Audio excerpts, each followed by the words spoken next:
রামনবমীর পর হনুমান জয়ন্তীতেও মন্দিরে মন্দিরে ভক্তদের উপচে পড়া ভিড়।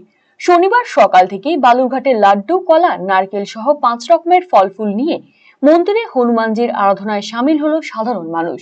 বালুরঘাটে মারোয়ারি সমাজের উদ্যোগে শোভাযাত্রা করা হয়। এদিনের শোভাযাত্রায় বালুরঘাটে বসবাসকারী মারোয়ারি সম্প্রদায়ের মানুষজন অংশগ্রহণ করে। শোভাযাত্রাটি সমগ্র বালুরঘাট শহর পরিক্রমা করে বালুরঘাট থানা মোড়ে হনুমান মন্দিরে পৌঁছয়। এদিন সারাদিন ব্যাপী হনুমান মন্দিরে পুজো পাঠ চলছে।